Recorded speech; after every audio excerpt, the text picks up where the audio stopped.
नमस्कार साथियों, कैसे हैं आप लोग। आशा और उम्मीद करता हूं स्वस्थ होंगे, मस्त होंगे, जहां भी होंगे जम करके अपनी तैयारी कर रहे होंगे। दोस्तों, इस वीडियो में भी मैं आप लोगों को बहुत सारी चीज़ें इसी वक्त याद कराने का प्रयास करूंगा। चलिए एक एक क्वेश्चन के माध्यम से आगे बढ़ते हैं और चीज़ों को जानते हैं, समझते हैं। और जहां पर याद कराने का स्थिति बन रहा है वहां पर मैं आपको याद कराता हुआ चलूँगा। ये अपना पहला क्वेश्चन है और इस पहले क्वेश्चन में कहा है निम्न में से महादेवी वर्मा की रचना कौन सी है। भैया, निम्न में से महादेवी वर्मा की रचना कौन सी है। 4 ऑप्शन दिया गया है। सांध्य गीत, चांद का मुंह टेढ़ा, पल्लव, धूप के धान। तो यहाँ पर इन चारों में जो आपका ये सांध्य गीत है यही आपकी महादेवी वर्मा की रचना है ना। अब मैं आप लोगों को एक कविता बोल रहा हूँ क्योंकि महादेवी वर्मा की जो महत्वपूर्ण रचनाएं हैं उनको लेकर के मैंने रचना कर दी है ना। उसको मैं बोल रहा हूँ, एकदम गा करके बताऊंगा, सुन लीजिए, है ना। और उसी तरह से गा करके आप भी तैयार कर लीजिए। सभी रचनाएं लगभग इनकी तैयार हो जाएंगी। निहार निर्जा संध्या गीत दीप शिखा रश्मि है, निहार निर्जा संध्या गीत दीप शिखा रश्मि है, संगिनी में सप्त प्राणायाम से महान है। ये दोस्तों आप लिख लीजिएगा तो आप उसमें देखेंगे कि निहार नीरजा सांध्य गीत दीप शिखा रश्मि है, संगिनी में सप्त प्राणायाम से महान है। ये सभी जो मैंने शब्द बोला है सबका सब क्या है, रचना है महादेवी वर्मा का, उसी में आता है सांध्य गीत, है ना। अब देखिए, चांद का मुंह टेढ़ा, ये टेढ़ा मेढ़ा, मुंह टेढ़ा मेढ़ा किसका रहता है, हाथी का रहता है, जिसको गज कहते हैं। तो इसके रचनाकार क्या कौन हो जाएंगे, गजानन माधव मुक्ति बोध, गजानंद माधव मुक्ति बोध, है ना। और ये पल्लव पल्लव है ना, पल्लव, ये पा से पल्लव, पा से पंत, सुमित्रा नंदन पंत जी की रचना है। धूप के धान, भैया धूप के धान, धूप के जो धान होते हैं ना निश्चित तौर पर वह गिर जाते हैं, गिरजा कुमार माथुर। मैंने सारी रचनाओं को याद कराने का प्रयास किया और इस महादेवी वर्मा की रचना को तो मैंने बता दिया है। निहार निर्जा संध्या गीत दीप शिखा रश्मि है, संघिनी में सप्त प्राणायामा से महान है। नोट कर लो यार, नोट करके 4 बार उच्चारण कर लेना, याद ना हो जाए तो मुझे कहना, मैं अपना नाम बदल दूंगा। बढ़ते हैं अपने अगले क्वेश्चन पर। कह रहा है नवलेखनवाद का प्रवर्तक किसे माना जाता है। भैया, नवलेखनवाद का प्रवर्तक किसे माना जाता है। नवलेखनवाद का मतलब नई कविता का युग, नई कविता के युग का प्रवर्तक किसे माना जाता है, यही आपसे पूछा है। क्या मुंशी प्रेमचंद्र को माना जाता है, अज्ञे जी को माना जाता है, जगदीश चंद्र गुप्त को माना जाता है, जयशंकर प्रसाद को माना जाता है, किसको माना जाता है। तो बता दूं मैं आप लोगों को कि ये जो मुंशी प्रेमचंद्र हैं ये प्रगतिवादी युग के कवि हैं, है ना, प्रगतिवादी युग के कवि हैं। जो अज्ञेय जी हैं ये प्रयोगवादी युग के कवि हैं। देखिएगा यहाँ पर प्रगति, है ना, प्रेम जहाँ पर रहता है वहाँ पर क्या होती है, प्रगति होती है ना। जहाँ अज्ञानता रहता है वहाँ पर क्या होता है, अज्ञान। कोई चीज़ अज्ञात है तो उसके लिए प्रयोग करते हैं तभी तो ज्ञात करेंगे, है ना। और ये आपका जो नवलेखनवाद है ये जगदीश चंद्र गुप्त, है ना, इसके प्रवर्तक हैं। तो ऑप्शन सी आपका हो जाएगा। और ये जो जयशंकर प्रसाद हैं भैया, शंकर जी की छाया, है ना, में आपको प्रसाद अच्छा मिलता है, इस चीज़ को थोड़ा सा ध्यान रखिएगा, है ना। तो जयशंकर प्रसाद छायावादी युग के प्रवर्तक हैं। तो सारा का सारा मैंने ट्रिक से जोड़ दिया है ना। आप थोड़ा सा प्रयास कर लो यार, थोड़ा सा प्रयास कर लो। मैं भी ऐसे ही पहले ट्रिक से जोड़ जोड़ कर याद किया, अब तो वैसे ही याद हो गया है, सारा कुछ कंठस्थ हो गया है। बढ़ते हैं अपने अगले क्वेश्चन पर, है ना। ये देखिए अपना अगला क्वेश्चन है, इसमें कह रहा है सूरज का 7वां घोड़ा के रचनाकार कौन है। भैया, सूरज का 7वां घोड़ा, अच्छा ये बता दो। अच्छा, ऑप्शन की बात कर लेते हैं। धर्मवीर भारती हैं, रघुवीर सहाय हैं, नरेश मेहता हैं, ये जयशंकर प्रसाद है, कौन है। तो बताओ यहाँ पर सूरज का 7वां घोड़ा, सूरज के 7वें घोड़े की बात कहाँ की गई है, धर्म में की गई है कि विज्ञान में की गई है। तो आप कहोगे सूरज के 7वें घोड़े की बात धर्म ग्रंथों में की गई है। धर्मवीर भारती इसके क्या हो जाएंगे, करेक्ट आंसर हो जाएंगे, है ना। दोस्तों, बढ़ते हैं अब अपने अगले क्वेश्चन पर, है ना। ये कह रहा है काल तुझसे होड़ है मेरी के रचनाकार कौन है। भैया, काल तुझसे होड़ है मेरी, ऐसा लग रहा है ना जैसे कोई चैलेंज दे रहा है ना, नहीं लग रहा है। और चैलेंज कौन देता है, चैलेंज कौन देता है ना, उसी को आपको ध्यान में रखना है। कौन देता है चैलेंज, भारत भूषण, गिरजा कुमार माथुर, शमशेर बहादुर सिंह, गजानन माधव मुक्ति दे बोध, है ना। तो काल तुझसे होड़ है मेरी, ऐसा चैलेंज कौन देगा, शमशेर बहादुर, यानी शेर, यहाँ पर शेर भी है और बहादुर भी है ना, सिंह भी है, तो सब कुछ है। यही पर आपका क्या हो जाएगा, करेक्ट आंसर हो जाएगा, है ना। काल तुझसे होड़ है मेरी, शमशेर बहादुर सिंह इसके क्या हो जाएंगे, रचनाकार हो जाएंगे, है ना। चुका भी हूँ नहीं मैं, है ना, चुका भी नहीं हूँ मैं, इस तरह की एक रचना है, उसके भी रचनाकार कौन है, शमशेर बहादुर सिंह है। बढ़ते हैं दोस्तों अब अपने अगले क्वेश्चन पर। देखिए इसमें कह रहा है निम्नलिखित निम्न में से कौन सी रचना माखनलाल चतुर्वेदी की है। अब भैया यहाँ पर चारों का चारों मुझे बताना पड़ेगा, माखनलाल चतुर्वेदी की रचना कौन सी है।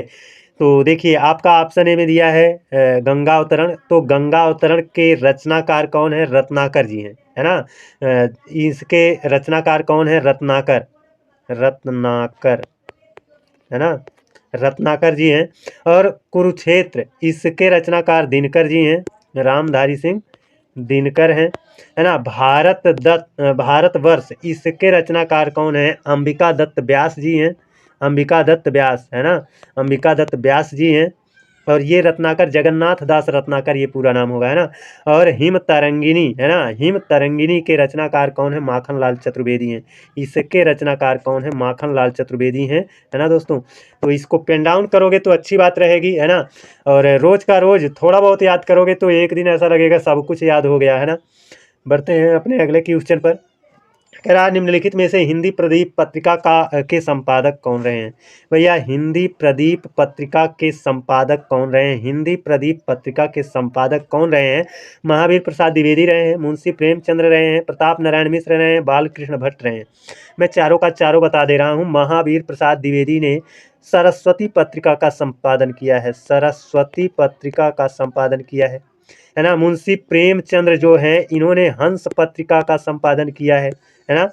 और प्रताप नारायण मिश्र, है ना, मिश्र जी से पता चल रहा है मिश्रा जी हैं तो ब्राह्मण जी हैं, है ना, अर्थात ब्राह्मण पत्रिका का संपादन इन्होंने किया है ना।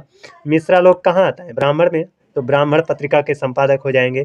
और बालकृष्ण भट्ट ने हिंदी प्रदीप पत्रिका का संपादन किया है। कैसे याद रखोगे, ऐसे याद रखना है कि प्रदीप नाम का लड़का अगर हिंदी सीखेगा तो कब सीखेगा, बाल काल में सीखेगा, यानी बालकृष्ण भट्ट इसके क्या हो जाएंगे, करेक्ट आंसर हो जाएंगे। अब बढ़ते हैं अपने अगले सवाल पर। इसमें कहा है निम्नलिखित में से किसे, यहाँ पर किस नहीं है, किसे होना चाहिए, किसे विद्रोही कवि कहा जाता है। भैया विद्रोही कवि, है ना, जिसने विद्रोह किया होगा तो उसी को कहा जाएगा ना विद्रोही, है ना।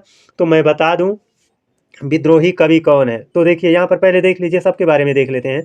सुमित्रा नंदन पंत, इनको प्रकृति का सुकुमार कवि, है ना, कहा जाता है। प्रकृति का चतुर चितेरा कवि, वही बात है, बस शब्द अलग हो गए हैं। प्रकृति का सुकुमार कवि या प्रकृति का चतुर चितेरा कवि किसे कहा जाता है, ये आपका सुमित्रा नंदन पंत को कहा जाता है, क्योंकि इन्होंने प्रकृति का जो चित्रण किया है वैसा मार्मिक चित्रण अभी तक किसी ने नहीं किया है, तो इनको प्रकृति का सुकुमार कवि कहते हैं। मुंशी प्रेमचंद्र को कथा सम्राट कहते हैं, है ना, इनको कथा सम्राट कहा जाता है। इनको कलम का सिपाही कहा जाता है। जो सूर्यकांत त्रिपाठी निराला है ना, इन्हीं को विद्रोही कवि कहा जाता है। सूर्यकांत त्रिपाठी निराला को ही क्या कहा जाता है, विद्रोही कवि कहा जाता है। और जो महादेवी वर्मा है, महादेवी वर्मा है, आप तो जानते हो इनको आधुनिक युग की मीरा कहा जाता है। अब मैं आपको बता दूं विद्रोही कवि इनको क्यों कहा जाता है, क्योंकि इनकी एक रचना आई जूही की कली, और जूही की कली को इन्होंने प्रकाशित होने के लिए दिया, लेकिन उसको लौटा दिया गया, नहीं कहा गया कि नहीं प्रकाशन इसका क्या किया जाएगा, कि प्रकाशन नहीं किया जाएगा। कारण ये बताया गया कि उसमें आपका छंद था ही नहीं, इसीलिए उसको वापस कर दिया गया। बाद में फिर क्या हुआ, उसका प्रकाशन हुआ, है ना।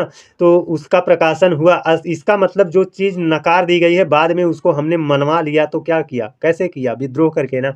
तो इस तरह से आप थोड़ा सा याद रखोगे तब भी आपको याद रहेगा, है ना। बढ़ते हैं दोस्तों अपने अगले क्वेश्चन पर। है ना। कह रहा है रामधारी सिंह दिनकर किस रस के कवि हैं? भैया किस रस के कवि हैं रामधारी सिंह दिनकर? किस रस के कवि हैं?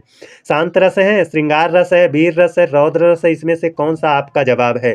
तो ये जो रामधारी सिंह दिनकर हैं ये किस रस के कवि हैं? मैं चारों को बता दे रहा हूँ। शांत रस। शांत रस जो संत लोग होते हैं ना वो शांत रस उनके अंदर जो रहता है रस वो शांत रस रहता है। और संत में कौन आते हैं? कबीर जी आते हैं, है ना। कबीर जी आते हैं तो कबीर दास की जो रचना है उनमें उन पंक्तियों में शांत रस पाया जाता है। श्रृंगार रस है ना। और श्रृंगार रस बहुत सारे कवियों की रचनाओं में श्रृंगार रस आता है। मैं आपको एक बता दूं कि रीतिकाल को श्रृंगार काल कहा गया और रीतिकाल का सर्वश्रेष्ठ कवि कौन है? बिहारी हैं। तो बिहारी जी की रचनाएं जो हैं, है ना, उनकी पंक्तियों में अधिकतर आपको श्रृंगार रस देखने को मिलेगा। वीर रस, है ना, आदिकाल में जो रचनाएं होती थी ना वो शासकों की प्रशंसा में होती थी तो वहाँ पर वीर रस देखने को मिलेगा, है ना। तो उसमें आपका जो एक चंद्र बरदाई है ना, उन्होंने पृथ्वीराज रासो लिखा है ना। तो चंद्र बरदाई को आप इसमें रख लो। और रौद्र रस ये मानकर चलो कि ये जो रामधारी सिंह दिनकर है ना ये नाम में भले हैं, जहाँ धारी लग गया, राम अगर धारी लिए रहेंगे तो भैया हो जाएंगे वो क्या? परशुराम। परशुराम, है ना। तो रामधारी सिंह दिनकर को आप परशुराम से जोड़ कर देखा करो। अब परशुराम से जोड़ करके देखोगे तो आपको पता चल जाएगा कि परशुराम बहुत गुस्सैल थे, रौद्र रस हो जाएगा। परशुराम की प्रतिज्ञा एक रचना है रामधारी सिंह दिनकर की ही है ना। तो उससे ये भी याद रहेगा, है ना। रामधारी सिंह दिनकर की एक रचना है हुंकार। हुंकार, है ना।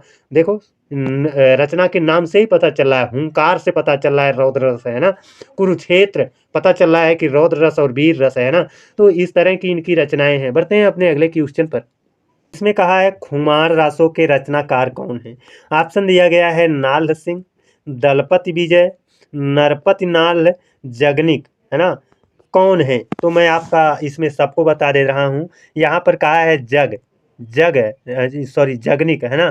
तो जगनिक में मैं आपका यहाँ पर जग वर्ड पकड़ता हूँ और जग मतलब क्या? परम, है ना। जग का मतलब क्या? परम, परमाल रासो। जगनिक ले लिखा है परमाल रासो, परमाल रासो, है ना। और नरपति नाल ने क्या लिखा है? नर, नर 20 नर, है ना। बीसल देव रासो, बीसल देव रासो। मैंने ऐसे ही याद किया है ना, और याद कराया है। इसलिए पुराने बच्चे देख रहे होंगे तो उनको लग रहा होगा कि हाँ सर जी जोड़ रहे हैं, तो उनको थोड़ा याद आ रहा होगा, तो उनका रिपीट हो रहा होगा, तैयार हो रहा होगा, इसलिए मैं बोल रहा हूँ। तो नर, है ना, 20 नर मैंने ऐसे याद किया है, 20 नर। तो बीसल देवरासो नरपति नाल, है ना। और जग, जग माने क्या? बहुत बड़ा, है ना। तो परम माने भी क्या होता है? बहुत बड़ा, है ना। अब यहाँ पर नाल सिंह, है ना, मैंने एक स्टोरी बनाया था। कैसे? विजय मिली तो उसने कहा ना आल्हा, है ना। विजय मिली ना आल्हा। जब ना आल्हा है तो विजय मिली विजयपाल रासो। ये क्या हो जाएगा? विजयपाल रासो। विजयपाल रासो के रचनाकार कौन है? नाल सिंह है। नरपति नाल किसके रचनाकार है? बीसल देव रासो, है ना। और यहाँ पर क्या है? परमाल रासो जगनिक हैं। और बच गया क्या? दलपति विजय। दलपति विजय आपका खुमार रासो के रचनाकार हैं, है ना दोस्तों। बढ़ते हैं अब अपने अगले क्वेश्चन पर। देखो दोस्तों मैं यहाँ पर जोड़ रहा हूँ चीज़ों को ताकि आपको याद हो जाए, और मैं इसके पहले कई बार जोड़ चुका हूँ इसलिए थोड़ा सा ज़्यादा फोकस नहीं कर रहा हूँ। अगर आपको, है ना, देखना है तो आप जा करके पहला, दूसरा, तीसरा वीडियो देख लीजिए। ये शायद हमारा 35वां वीडियो है ना। थंबनेल पर आपको लिखा हुआ मिलेगा 22, 23, 24, है ना। 1, 2, 3, 4 सब लिखा हुआ मिलेगा। तो आप जाओगे प्लेलिस्ट में जाओगे तो वहाँ भी वीडियो मिल जाएगा, चैनल पर जाओगे वहाँ भी मिल जाएगा।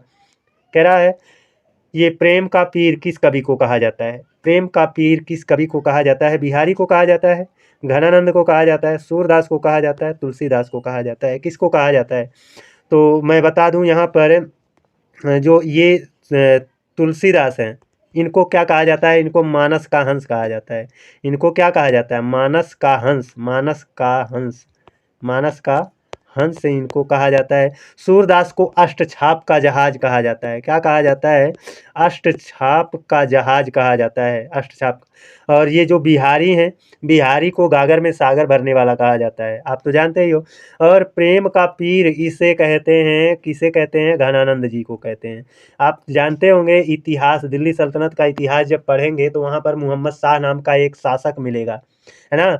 जो मोहम्मद शाह नाम का शासक मिलेगा, जो कभी-कभी क्या था, बहुत मतलब बेकार शासक था, है ना?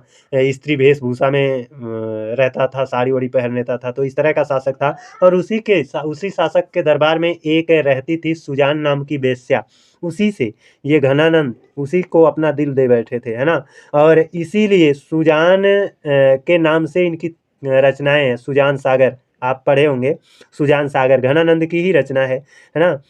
तो ये आपका प्रेम का पीर, इसीलिए उनको प्रेम का भी पीर कहा जाता है, क्योंकि सुजान नामक जो क्या थी, वेश्या थी, उससे ये प्रेम करते थे, इसलिए इनको प्रेम का पीर कहा जाता है। तो मैंने चीज़ों को जोड़ दिया है, आपने अगर पढ़ा होगा तब भी, नहीं पढ़ा होगा तब भी आप जान गए होंगे। तो हमारा आज का यह वीडियो कैसा रहा कमेंट करके ज़रूर बताइएगा, है ना? आज के लिए बस इतना ही। जय हिंद, वंदे मातरम।